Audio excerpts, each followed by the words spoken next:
Assalamualaikum warahmatullahi wabarakatuh.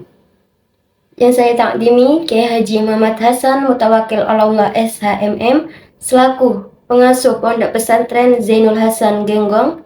Yang saya takdimi Asosiat Profesor Dr. Abdul Aziz Wahab BAMAG selaku Rektor Universitas Islam Zainul Hasan Genggong.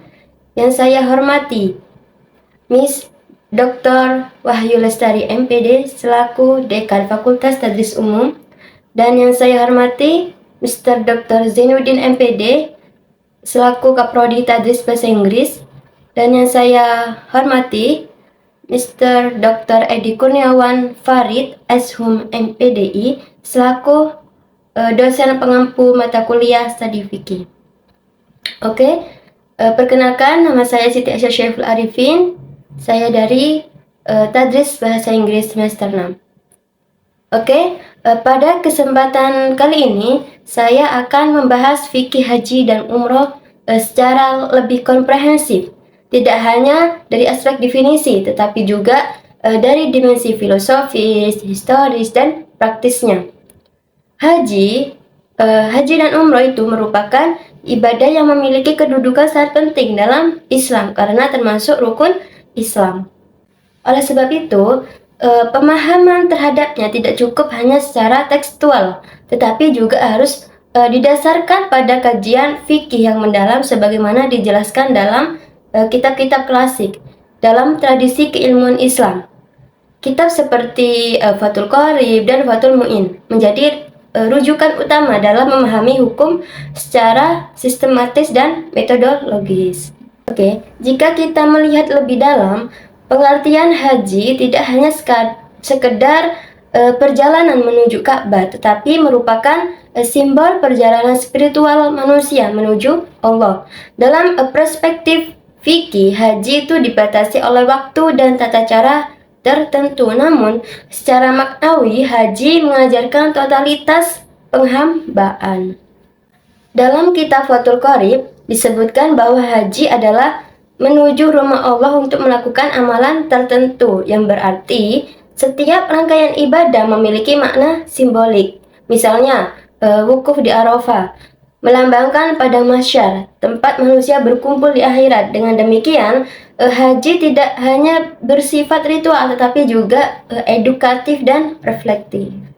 Kewajiban haji dan umroh menunjukkan bahwa Islam tidak hanya mengatur ibadah harian, tetapi juga ibadah yang bersifat monumental. Dalam surat Al-Imran ayat 97 ditegaskan bahwa haji wajib bagi yang mampu. Konsep mampu itu dalam fikih tidak sederhana, karena bukan hanya mencakup aspek ekonomi, tetapi aspek ekonomi, aspek fisik, dan keamanan.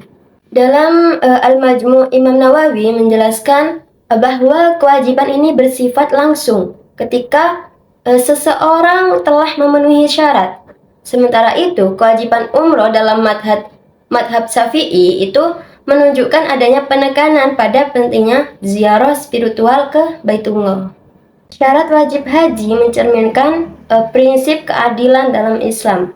Jadi tidak semua orang diwajibkan berhaji, tetapi melainkan hanya mereka yang memenuhi kriteria tertentu.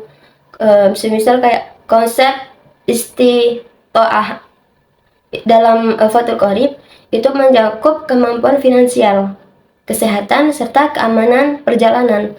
Jadi, hal ini menunjukkan bahwa Islam sangat realistis dalam mempertimbangkan kondisi individu.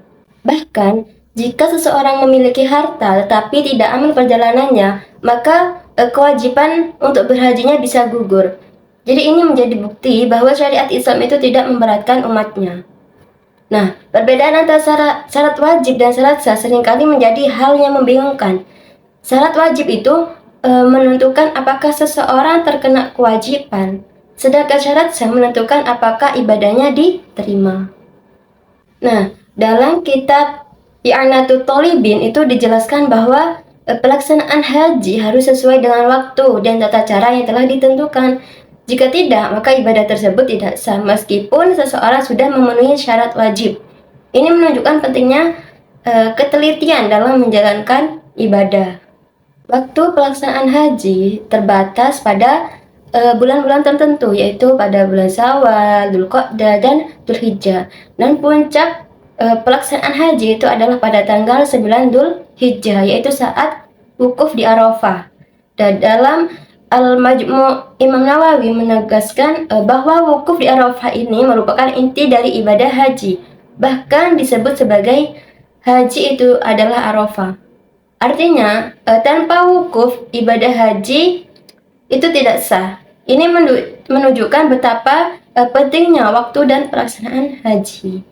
Rukun haji adalah amalan yang harus dilakukan dan tidak dapat digantikan dengan denda jika ditinggalkan. Nah, rukun tersebut meliputi apa? Ihram, wukuf di Arafah, tawaf ifadah, sa'i, tahallul, dan tertib. Nah, dalam kitab Fathul Qorib dijelaskan bahwa tanpa rukun ini ibadah haji itu tidak sah. Oleh karena itu, setiap jamaah haji harus benar-benar memahami dan melaksanakan rukun-rukun ini dengan benar agar ibadah hajinya diterima. Nah, sedangkan wajib haji adalah amalan yang jika ditinggalkan itu tidak membatalkan haji, tetapi harus diganti dengan dam atau denda. Contohnya adalah ihram dari miqat, mabit di Muzdalifah, mabit di Mina, dan melempar jumroh. Nah, dalam kitab Fathul Mu'in itu dijelaskan bahwa kewajiban ini berfungsi sebagai pelengkap ibadah haji. Nah, pelanggaran terhadap wajib haji menunjukkan adanya kekurangan dalam pelaksanaan ibadah yang harus ditebus dengan dam atau denda. Sunnah haji adalah amalan yang dianjurkan untuk dilakukan guna menyempurnakan ibadah haji. Contohnya adalah membaca talbiyah, melaksanakan tawaf kudum, serta sholat sunnah setelah tawaf. Nah, dalam kitab I'anatul Thalibin dijelaskan bahwa meskipun sunnah tidak wajib, namun sangat dianjurkan karena dapat menambah pahala dan kesempurnaan ibadah. Sunnah juga mencerminkan kecintaan seorang hamba dalam mengikuti ajaran Rasulullah. Selama dalam keadaan ihram, terdapat beberapa larangan yang harus dihindari, seperti memakai wewangian, memotong rambut, berburu, dan melakukan hubungan suami istri. Nah, dalam Al-Majmu' dijelaskan bahwa pelanggaran terhadap larangan ini akan dikenai dam atau denda. Larangan ini bertujuan untuk apa? Untuk menjaga kesucian dan kekhusyuan ibadah selama pelaksanaan haji. Dam adalah denda yang harus dibayar akibat pelanggaran atau meninggalkan kewajiban dalam haji. Jenis dam itu bermacam-macam seperti dam tamattu, dam qiran, dam karena pelanggaran, dan dam karena meninggalkan kewajiban.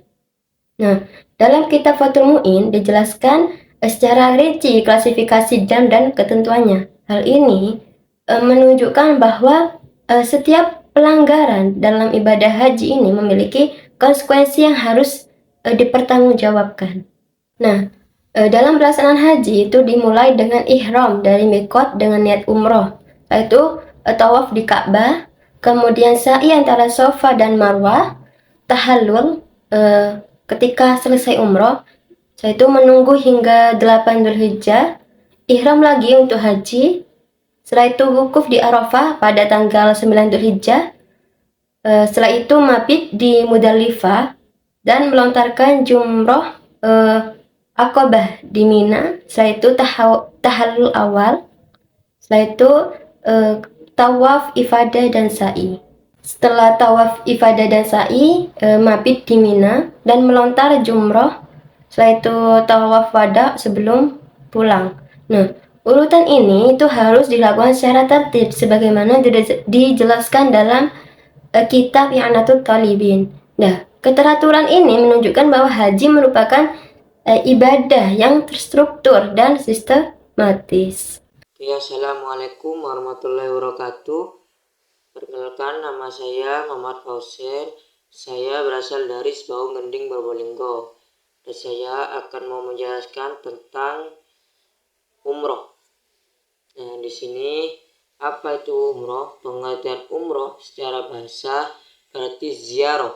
Dalam istilah fikih, umroh adalah mengunjungi Ka'bah untuk melaksanakan ibadah.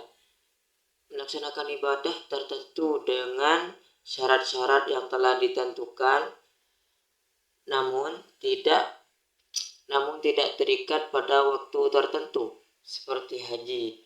Dalam kitab Inatut Thalibin dijelaskan bahwa umroh dapat dilakukan kapan saja sepanjang tahun.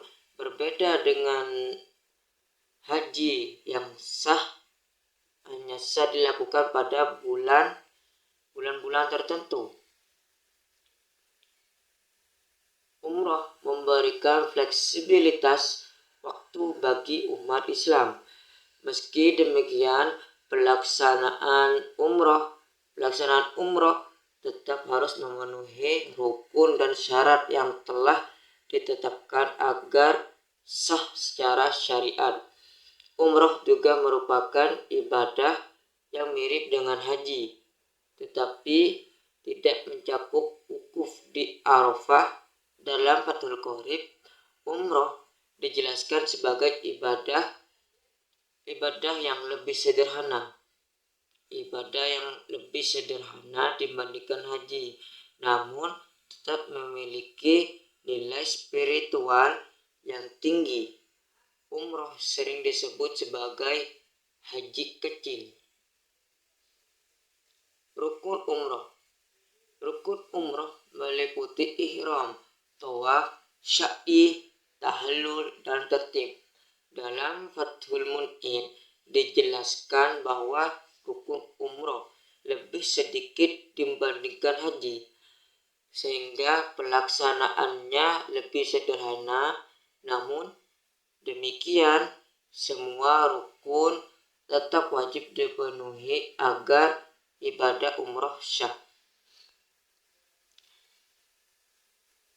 Wajib dan sunnah umroh. Wajib umroh adalah ihram dari mikot, sedangkan sunnahnya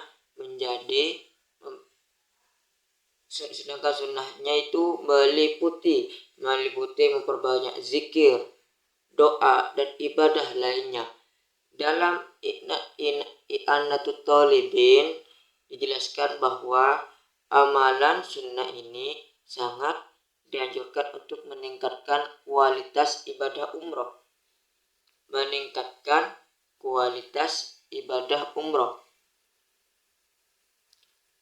Larangan dan dam umroh. Larangan dalam umroh sama dengan larangan dalam haji, seperti memakai wangi-wangian dan memotong rambut. Pelanggaran terhadap larangan ini juga dikenal dam, sebagaimana dijelaskan dalam Al-Majmu'. Hal ini menunjukkan konsistensi hukum antara haji dan umroh.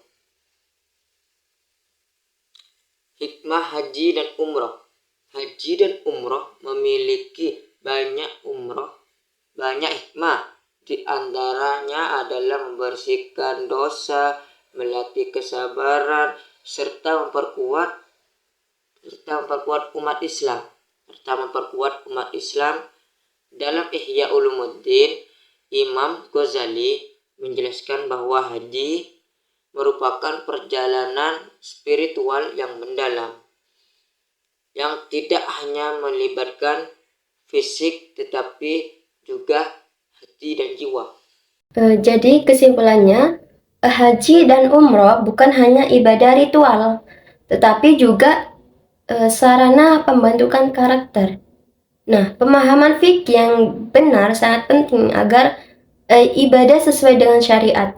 Kitab-kitab klasik menjadi rujukan utama yang memberikan landasan ilmiah. Oleh karena itu, mempelajari fikih haji dan umroh itu adalah bagian yang sangat penting. Mungkin itu saja yang bisa kami jelaskan. Kurang lebihnya mohon maaf apabila ada kesalahan kata dari awal hingga akhir. Wassalamualaikum warahmatullahi wabarakatuh.